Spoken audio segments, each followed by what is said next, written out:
What's going on, everybody? It is that time again. The Sooners Illustrated podcast, episode 181. 181. On this Monday, June 9th, 2025. Josh Callaway, James D. Jackson, Tom Green. 82 days until the kickoff of the 2025 Oklahoma football season. A shockingly busy Monday. A lot has happened already.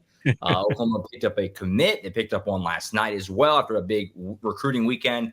We'll get into that. They've hired a new trainer. We've had other football things going on. Softball and baseball transfer portals up and going. Usually June and July is kind of slow. Not today. We've got a lot to talk about on the podcast today. We'll get into all of it and send you on your way. Like we said, big recruiting weekend. Get into that with Colin later in the week. A lot going on. And we'll kind of sift through it all as best we can here on the podcast today. But guys, let's start on the recruiting side of things. Going into the weekend, Colin and I did the show on Friday. Big weekend. Obviously, you're going to have Champion Barbecue later this month. That's kind of the crown jewel of the summer. But this previous weekend was pretty darn big. A lot of big name players. Obviously, Bo Bentley, the headliner. We're still waiting, on pins and needles kind of for that to come to a resolution. And we'll have all the coverage for that when it does happen. But they have picked up two commits already coming out of the weekend, a pair of 3-stars, high 3-stars, a defensive end, Matthew Nelson, last night. And just before we start recording, about an hour or so ago, offensive lineman Noah Best. Guys, it's a big weekend. We're expecting there to be probably even more movement coming out of this. Maybe even by the time this show gets posted, who knows? It's kind of that time of year. But it was a big weekend. It sounds like it went really well. Colin had a very in-depth, a notes piece yesterday coming out of it with just, pages and pages of intel on various guys. These were two that he felt pretty good about. They're both in the boat now. Recruiting momentum here in 2026. I guess just thoughts from you guys after a big recruiting weekend. Already two guys in the boat and likely more to come for the Sooners right now. A lot to like right now on that side of things as we move into the summer. Yeah, obviously some good momentum coming out of the weekend. Again, the commit for Matthew Nelson last night. Noah Best committing this morning. Like you said, Matthew Nelson, 3-star. Noah Best, we have him as a 3-star composite. He's a 4-star. They're both high 3-stars. I think Nelson's an 88 and Best is an 89. Yeah. So they're close. Yeah, really strong pickups. Obviously, things are picking up steam the last 4 weeks. They were stuck there with 4 commitments, between December and basically mid-May, and now they've gotten 5 commitments in the last 4 weeks. So things are starting to pick up steam. I think, it was a little slower because they were kind of restructuring their approach with a lot of things with the new front office and everything like that. But we're starting to see things pick up, and now the class is, I think, at number 35 in the nation. They were 42nd this morning before Noah Best committed. So they're on the come up right now. And, I know a lot of fans were, getting a little worrisome there with how slow this 2026 class was coming along, but they're gaining some steam now as we get into peak official visit season. Mm-hmm.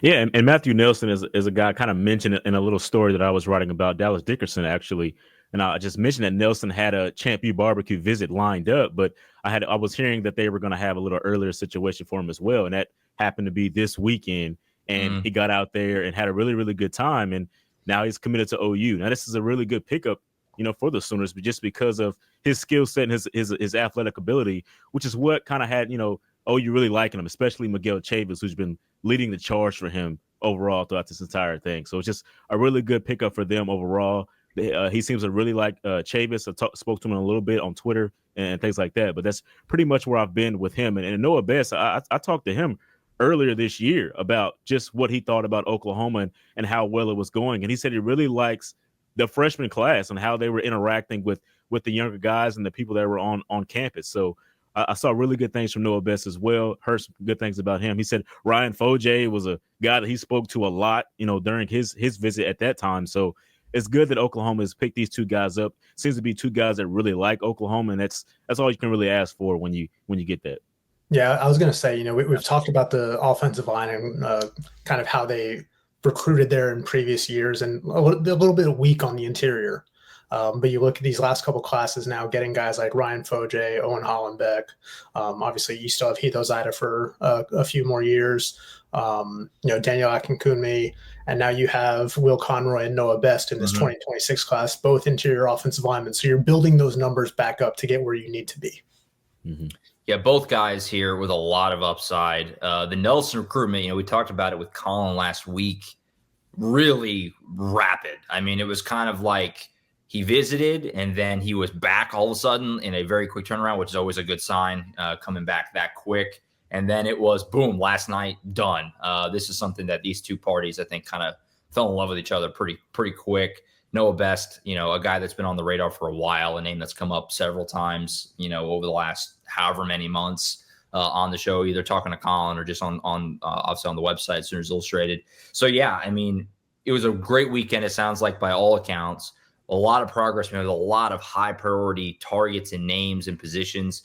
And you're seeing that already with two guys in the boat this quick. It's Monday at noon. You already have two guys in. And like we said, by the time the show goes up at about 3:00 today, there could be more. I mean, it's that kind of weekend.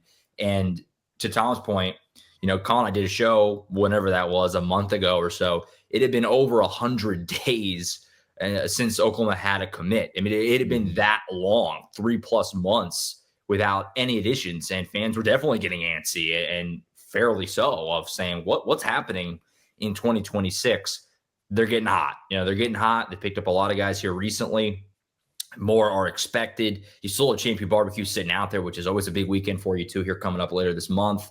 So a lot to be excited about. I know that everyone's gonna kind of be a little bit of excited, but you can't totally relax until you know about Bo Bentley, because that's the big fish hanging out there in 26. The entire perplexion of this class kind of rides on him in a lot of ways, and we expect there to be movement there probably this week. I mean, it seems like something that's going to come to a resolution soon, and we'll let you know one way or another between Oklahoma and LSU for Bo. But this has been good. It was a really successful weekend. Two guys already in the boat, and likely more to come. So a lot to be excited about right now on the recruiting side of things. But again, the storyline is the quarterback spot, and we're still kind of waiting for an official call there one way or another. But full coverage over Sooners Illustrated whenever that is official one way or another.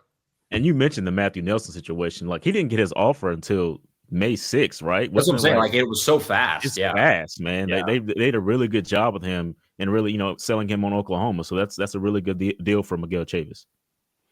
Absolutely. And again, expecting some more. Lots of coverage over Sooners Illustrated. Both Colin, Blake, and Koviak. Obviously, our national team has provided lots of content as well over on Sooners Illustrated. So there's a lot there and a lot more to come after a big weekend for Oklahoma on the recruiting side. Other news with the program, this also came through today. Tom was able to confirm it. The full story is over on Sooners Illustrated right now. They have a new trainer. A lot was made last year about all the injuries and everything else. They made a hire here today from the NFL ranks. Jonathan Gress was with the New Orleans Saints before. Tom, you confirmed it. You wrote the story on Sooners Illustrated.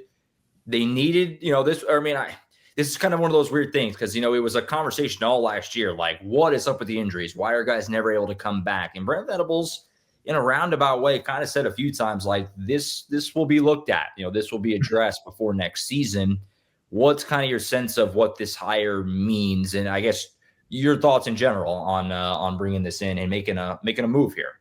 I mean, yeah, obviously they had concerns about just how everything went down last season with the inordinate amount of injuries. Obviously, wide receiver in particular, the top 5 guys missed either significant time or, the entire season, basically. Offensive line had a lot of injuries there too.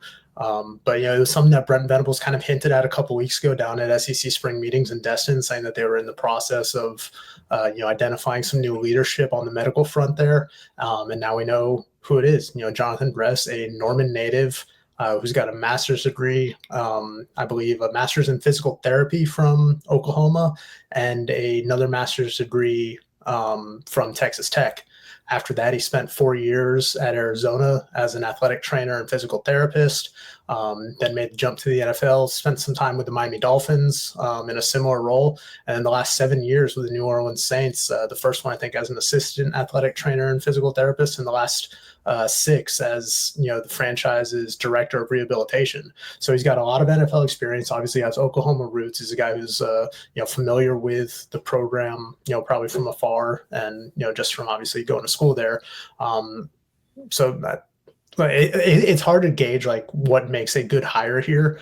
But I think you like the credentials, you like the ties to the state, and obviously it's a fresh start on that front for them. I think that's the biggest thing. You see the fresh start. It's something new. So you like Oklahoma.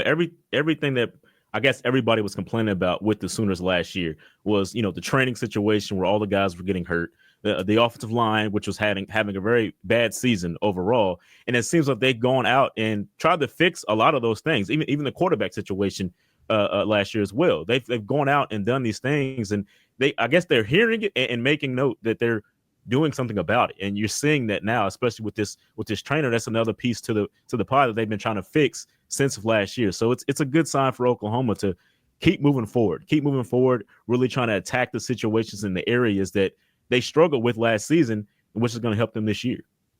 Yeah, I mean, this is something that at the very least, and obviously, in the end of his experience and his NFL background is going to make you feel confident that it's a good hire. But even beyond that, like, this is a good PR win, I guess. I mean, a lot of, that was the top storyline of last year. I mean, I guess the top storyline was probably it was the offense being what it was, but so much of that was injuries, and the wide receivers are never on the field, and guys being hurt and just never really making it back. Like, that was a common thing throughout the year. So I think almost everyone just wanted to see Oklahoma do something. And this is more than just something. I mean, this is a new head football trainer with an NFL background. I mean, there's, I think, a lot of reason to be, I mean, excited seems maybe a bit of an extreme term for something that's, a little bit hard to be tangible in a trainer position. But, I think it's fair to kind of feel like, okay, another move where the Sooners, kind of like James was saying, addressing what was a weakness last year. So,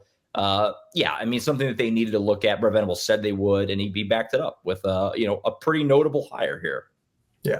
He's in that position that if you know what's going on, it's not good for him. He's the guy, you just got to keep him healthy. So if guys are going down, we know your name and stuff like that. You're not doing very well. So hopefully this is the last time you hear from him, like his name overall. And like I said, it's hard to kind of gauge like what makes a good hire here because there's so much that goes into that role behind the scenes that we don't know about. But not only you're talking about a guy who's got experience as an athletic trainer, but the whole director of rehabilitation part should probably pique the interest of Oklahoma fans, just because getting it's one thing for a guy to suffer like a season-ending injury.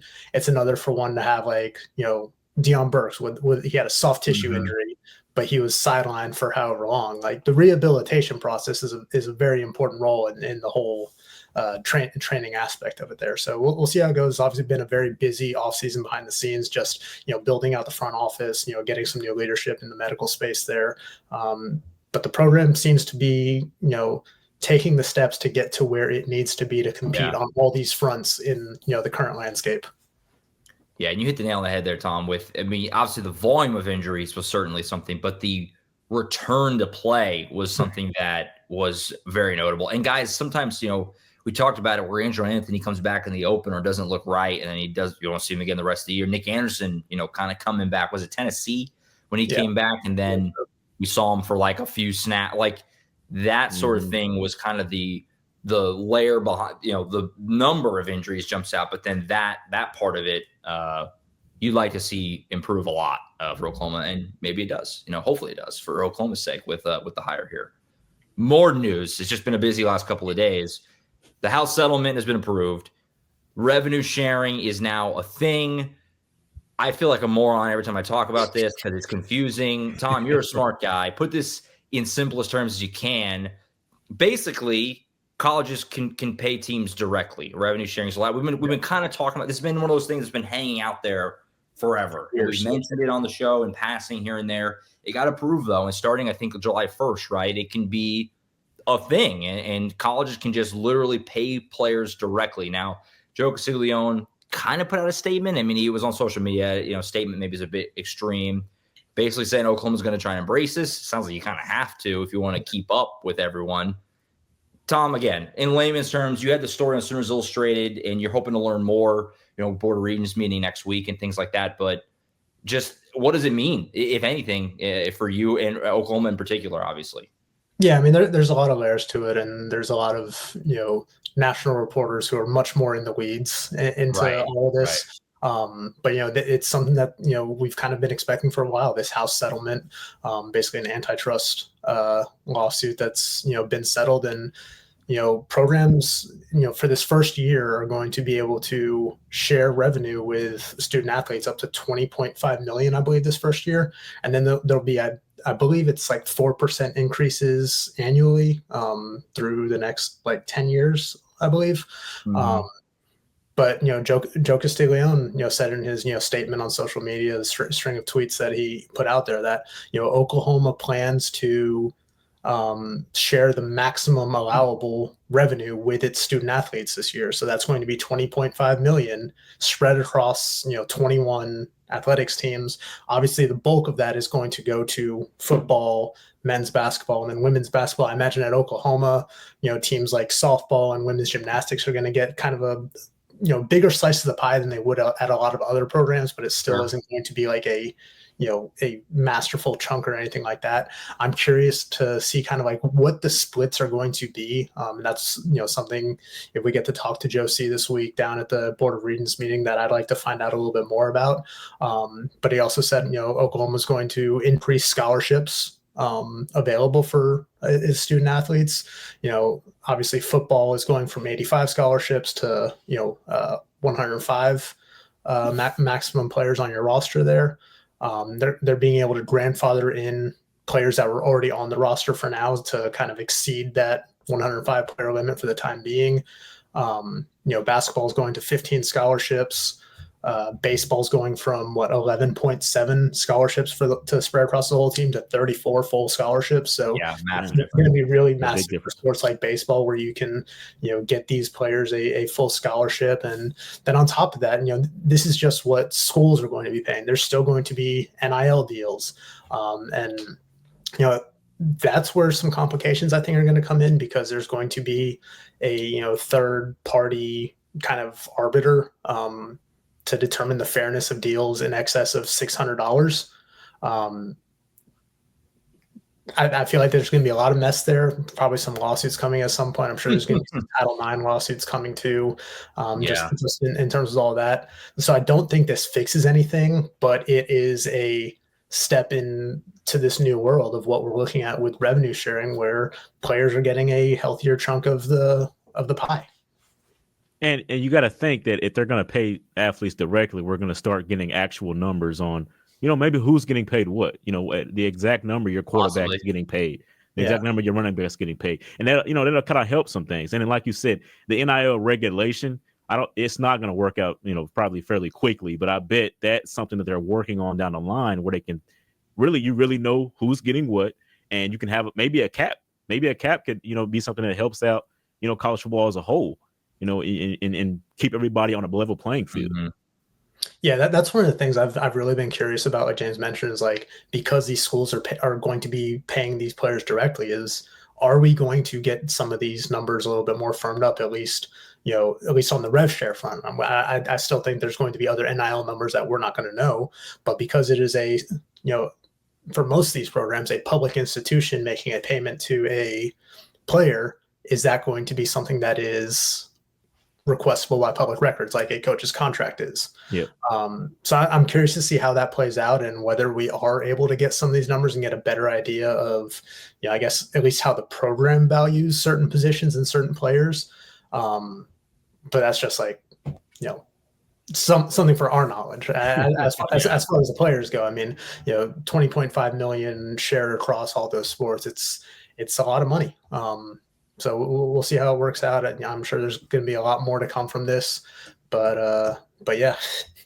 Yeah, I think this is going to help Oklahoma, maybe in particular with other sports beyond football. You're seeing, I think, an investment.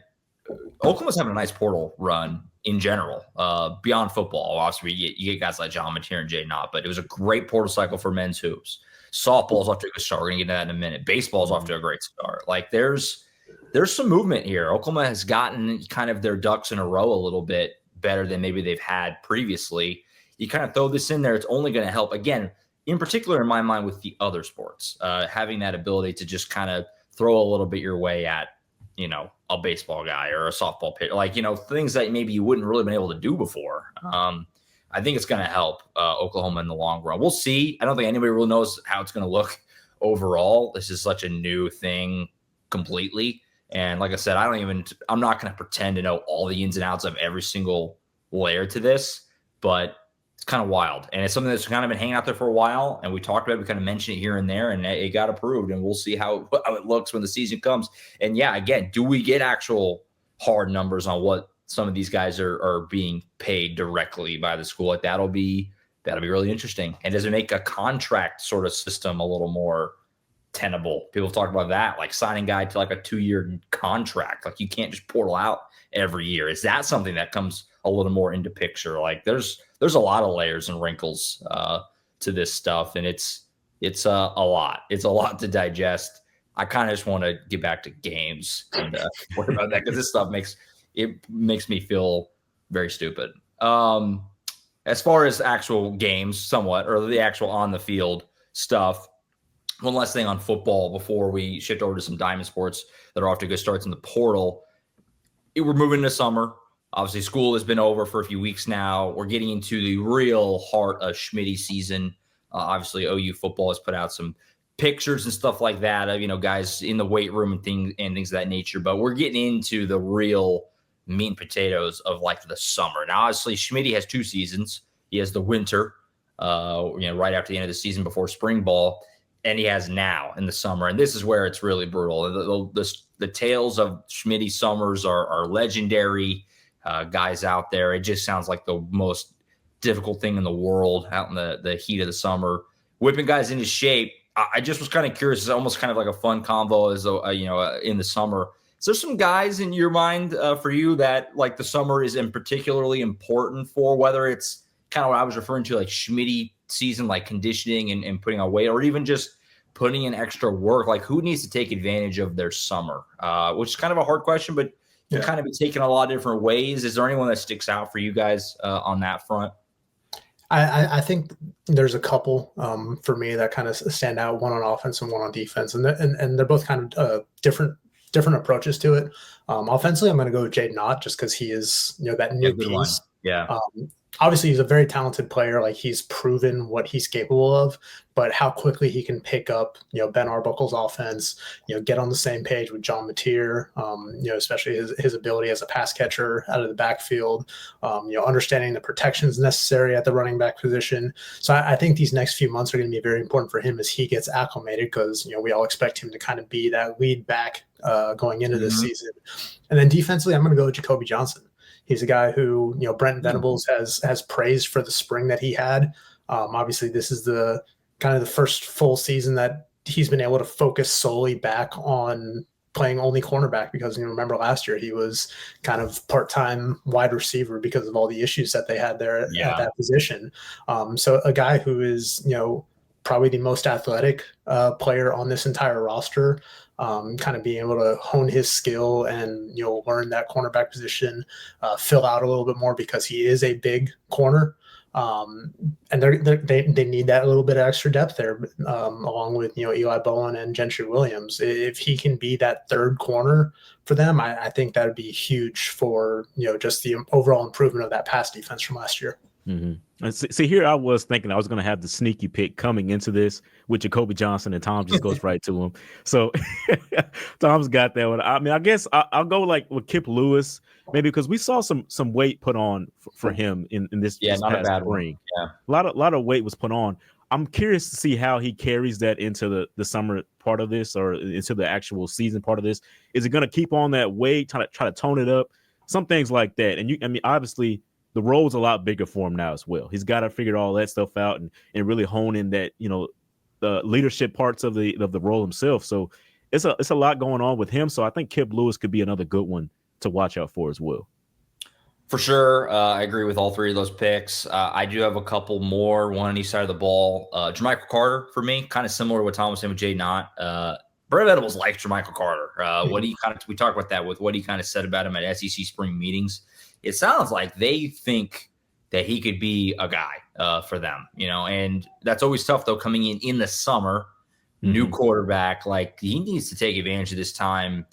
even less than like the Schmitty season stuff, but like working with John Mateer, learning the offense, it's a lot going to be on him. I mean, the team's not together right now, and they're not practicing, right? So it's a lot going to be on him to put in that extra time. If he wants to be a guy, he needs to take advantage of this time. So that's a big one for me with Jermichael Carter. And then defensively, I would go with David Stone.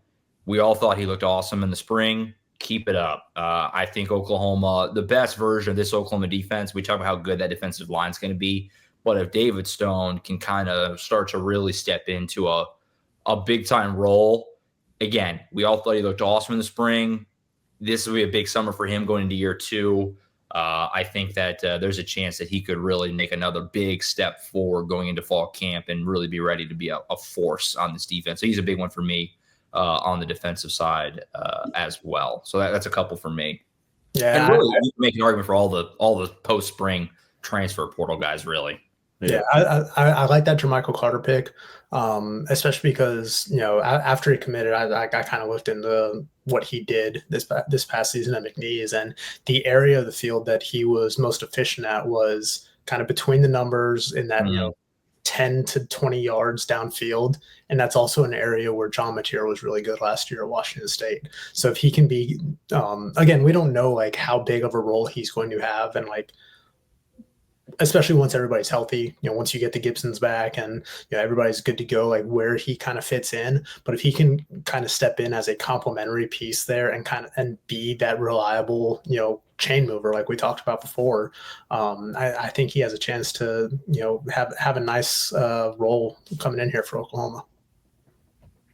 Absolutely. Summer, Schmitty season, getting into the summer months here.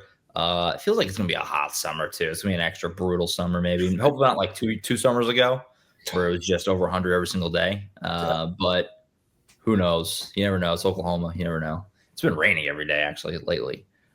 I think that's it for the football portion. Tornado warnings in the last week. Yeah, that's it's like, man, it's June. We're supposed to be moving out of that. But Oklahoma's had other ideas. But it'll be fun to keep up with over the course of the summer. This is kind of the little bit of the time that I think sometimes kind of gets a little overlooked. Like I think it's out of sight, out of mind. Like there's no availabilities. Like we're not seeing them, but like this time and the guys who put in work in this time kind of on their own, a lot of it shows. It shows when we get to fall who did and who didn't. And so it's an important couple of months for a lot of these guys and all the guys we just mentioned to kind of put themselves in the best position possible whenever fall camp rolls around, in early August to be ready to go. 82 days until the opener, getting closer and closer with each passing week, less than 12 weeks until the opener, and we'll be ready for it. All right, I think that's it for the football portion. We'll let Tom hop out. James and I will get into some Diamond Sports. Both teams off to nice starts in the portal, so we'll kind of recap the latest movement there. Tom, appreciate you as always. We'll see you next time. Later, guys. All right, we now shift into the Diamond Sports portion of the program. James covers softball. I cover baseball. Obviously, the seasons are over for both of the Diamond Sports, but the portal cycle is revving up. Wasn't really sure, honestly, kind of when we left last week, kind of wrapped up the season, how quickly we would be able to get into portal stuff. Well, right away, because we've had a lot of movement for both teams. Both teams off to nice starts in the portal. We'll start with softball. James, you can kind of recap what they've lost if you want, but the big news, obviously, is what they've gained. With LSU pitcher Sydney Berzon. We talked about it last week. I asked you, I think, kind of directly, like, what do they need to add in the portal? We were both in agreement. Probably really need a pitcher.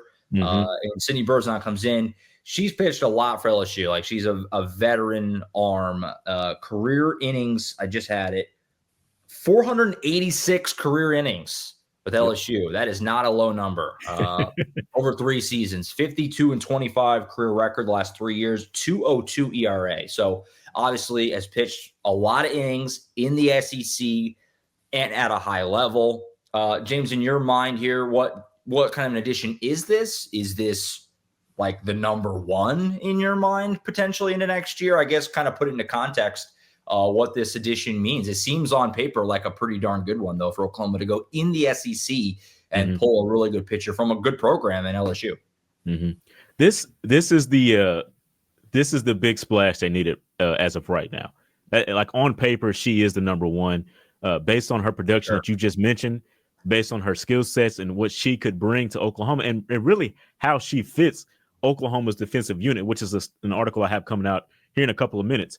She is like the ground ball pitcher, right? When you look at her stats and everything that you add up, 48% of her outs this past season were due to her getting a ground ball or getting a ground out.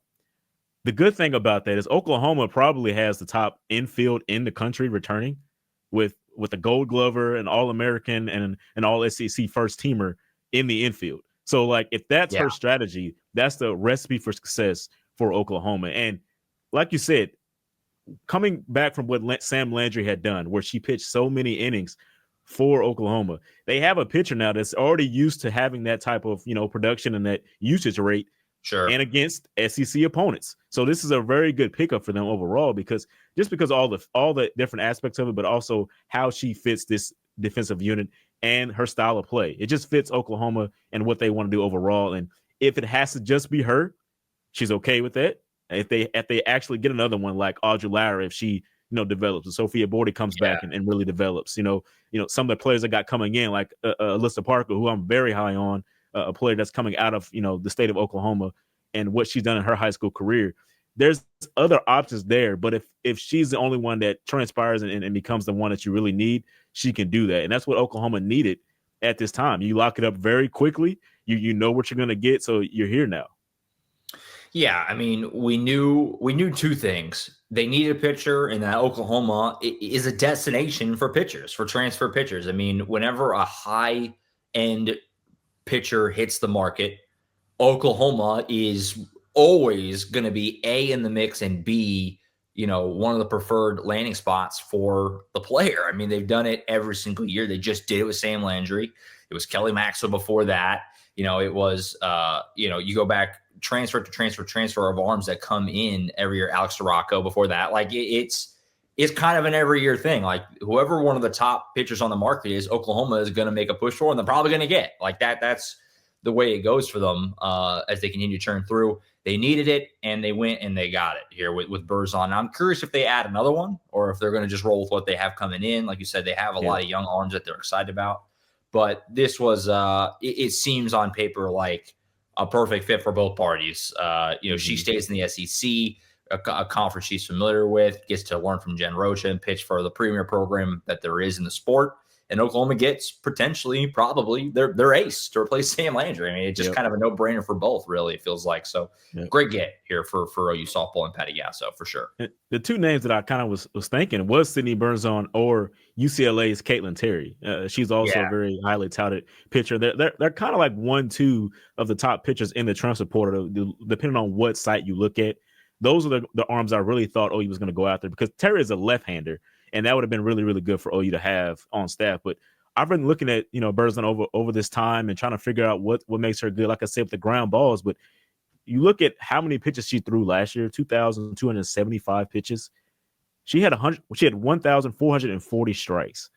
So that's like, it shows you the aggression. She's not like a pitcher that's going to go outside and try to attack. She's going to go right at the zone. And that's something that I know Jen Rocha loves. I know that's something that she loves. I know something, even OU fans, they love it. They don't like where a pitcher is trying to fool a batter pretty much. Just go after them. Yeah. And you get that. And if she goes after them and gets ground balls to this infield, it's going to work out.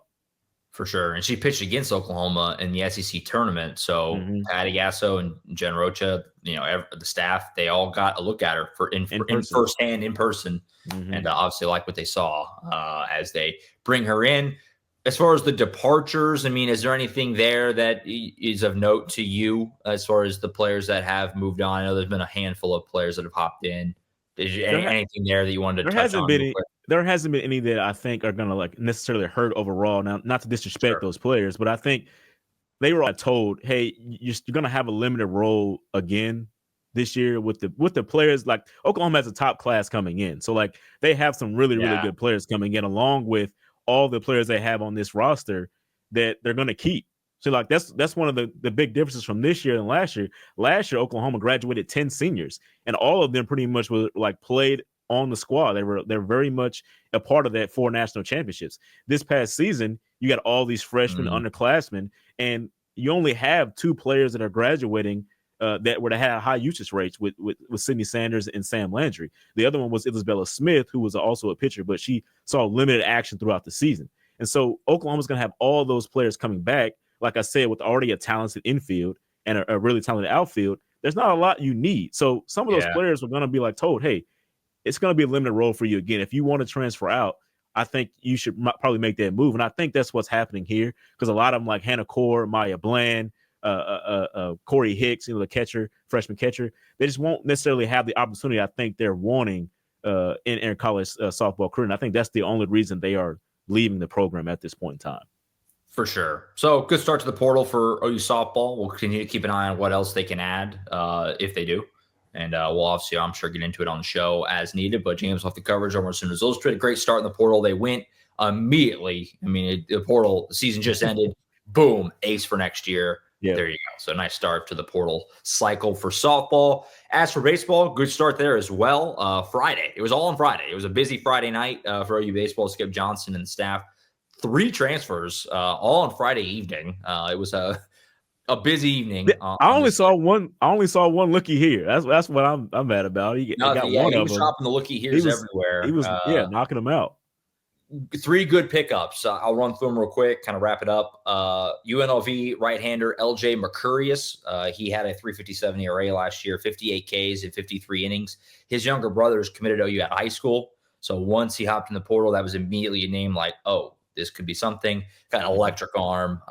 And, similarly, I mean, we just talked about it, that Oklahoma softball is a destination for portal pitchers. Oklahoma baseball is too. Skip Johnson's put a lot of guys in the pros, and you see what he's done for guys, what he just did for a Kyson Witherspoon. Like, if you're a portal arm, Oklahoma's always kind of a place that's of interest because of Skip's pitching background. So they did it right there with LJ Mercurius from UNLV. They bring in Caden Broombaugh from Nebraska, who's an Oklahoma native originally, from Edmond originally, so just right down the road. Really good hitter for the Cornhuskers. Obviously, OU just played Nebraska twice in the regional, so you saw him firsthand. 309 average last year, 839 OPS. You like that. He gets on base, hits for a nice average. I'm curious where they intend to play him. He's kind of a utility guy. Like, he can kind of play a few different spots, because on paper, Oklahoma could bring back a lot of their lineup. Obviously, Easton Carmichael's going to move on, but elsewhere, like Dayton Taki could be back. Jackson Wiltz will be back. Kyle Branch will be back. Like, where do they like him? That's going to be kind of interesting for me, but he will be in the lineup. I feel pretty confident about that. Nice addition to the offense there with Caden Broombaugh. And then one of the more exciting ones, a 2A guy from Mississippi State, Nolan Stevens. Nolan Stevens is the younger brother of Grant Stevens, who was a starting pitcher on Oklahoma last season. He was on the team this year, had his career-ending injury before the year, but he was still around the program as basically kind of like a coach, essentially. Obviously, he was injured throughout the season, but he's a 2A guy from Mississippi State. He can pitch, and he can also play the outfield. This past year for Mississippi State, he mainly did a little pitching, but was mainly an offensive player. Year before, he pitched a little more. So I'm kind of interested, kind of similarly, like what the plan is. Is he more of like an arm or a bat? Both.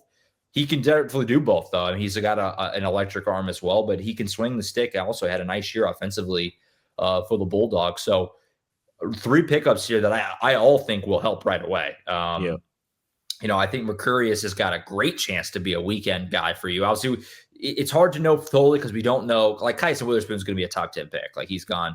But Malachi Witherspoon and Cade Crossland will they will be drafted. But will they sign? That's up to them to decide if they want to jump, if they like where they get picked, what the signing bonus is, all that stuff. But assuming that those guys are gone, let's just, for the sake of the conversation, I would be pretty sure that Mercurius will be a weekend guy next year for Oklahoma. So that's a nice pickup. Like I said, I envision Broombaugh being in the lineup, and Nolan Stevens at the very least will be, a guy who you can play a lot of different spots, maybe be a bullpen arm for you. So these are 3 nice pickups for Oklahoma right very early in the portal cycle. So good start for Skip Johnson. And OU baseball in the portal traditionally has been kind of JUCO heavy. They get a couple of, Power 5 guys, but generally they kind of lean on JUCO level. Kind of what we're talking about earlier with Tom. It seems to me that there's an investment there and a little bit of a bit of an NIL pool that maybe they didn't really always have before to go get 3 guys, 2 of them from the Power 5, 1 from the SEC, that had options, a little bit of a statement for Oklahoma in the portal. So nice start for Oklahoma. I expect more additions. Obviously, you have the draft coming up, so we'll find out who's actually going to leave, and stuff like that. But a good start here for Skip, Reggie Willits, and the whole staff for sure in the portal. Yeah, that's what kind of was going to ask you. I know you're pressed for time, but who do you think is kind of going to depart from this team? I mean, you got the draft coming up. I mean, there's an obvious pick, obviously, but I mean, Kyson and Easton Carmichael are gone. So the questions, the big questions are the two other starters. Like Malachi Witherspoon is really intriguing to me because he has basically the same arm talent as Kyson. I mean, they're twin brothers. They're very similar with what they can do. Mm-hmm. Kyson's just a better pitcher. I mean, he's more refined. He was a starter for longer. This was Malachi's first year starting. He was in the bullpen last year. So can Oklahoma convince him to come back for another year and maybe, have a year like Kyson had? That's totally possible. That's going to be very interesting to me. Kate Crossland as well. He can run up to high 90s and he had just kind of an inconsistent year, but certainly the talent is there. So those 2 guys are, I think, by far the biggest questions for me when it comes to the draft. Where do they get taken and do they sign? Those are the 2 storylines for me. I would assume both guys will probably go, but you never know. And if Oklahoma can pull some money together and convince them, maybe they could both come back. But as far as the guys who hit the portal, nothing crazy. It's been a lot of kind of guys that either played sparingly this season or didn't play at all. The guys who played a little bit, I'm probably gonna have a roundup on Sooners Illustrated of it's been a bunch of kind of guys. It's hard to keep up with it all, but you had Mason Hamlin, who played a little first base this year. Braden Horton's in the portal. Christian Hoffman, Jacob Golson, who was, a one-time a coveted pickup at high school, just never really found it. He's in the portal as well. The only real surprise I would probably say is Cole Hansen. He's a catcher. He's Kinsey Hansen's younger brother. He redshirted this year at catcher. This is kind of goes into what I'm going to say. I think they probably are going to have to add a catcher in the portal because Easton Carmichael is going to move on. Scott Mudler should be back, but you kind of figure like Cole Hanson's probably your number 2 catcher. Well, he's in the portal. So probably going to need to add a catcher, but nothing too crazy lost in the portal just yet. Some guys who I thought had upside, but it's how it goes. Guys move on, they look for other things, whatever. And so we'll see. We'll obviously keep an eye on it. More movement is certainly to come. And as Oklahoma gets a better idea of like who probably will jump, they'll probably make more ads, over the next month or so. But a great start in the portal for Oklahoma, and a lot to be, I think, encouraged by early on in this cycle for the Sooners. Mm-hmm. Pretty good. Good stuff. Good stuff all around. Good news all around. It's been a busy kind of weekend and news, and certainly a busy Monday today. But a lot of it's good news. So it's nice. It's nice for even OU women's basketball got a international commit. So that's it's like and the stories on Sooners Illustrated. Do you want to learn more about that? So everyone's making moves right now. Football's getting commits, hiring trainers.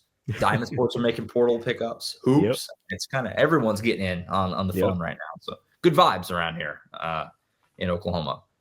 I think that's it for now. Be back later this week with Colin. I think we're going to shoot for Wednesday for that show. So keep an eye out for that. If there is Bo Bentley news before then, keep an eye out. We probably have a quick instant reaction show, probably one way or another, because it's kind of huge either way. So keep an eye out for that if something moves there. But if not, we'll talk to you next on probably Wednesday with Colin and I to kind of wrap up all the recruiting stuff from the weekend. And we will certainly touch base on Bentley if we haven't heard anything else otherwise there. I think that's it for now, though. We'll be back with Tom and James next Monday, kind of recap again all the stuff in the Diamond Sports portal and whatever else going on the football side. For Tom Green earlier, James D. Jackson, I'm Josh Callaway signing off for now. We'll see you next time right back here, as always, on Sooners Illustrated. See you.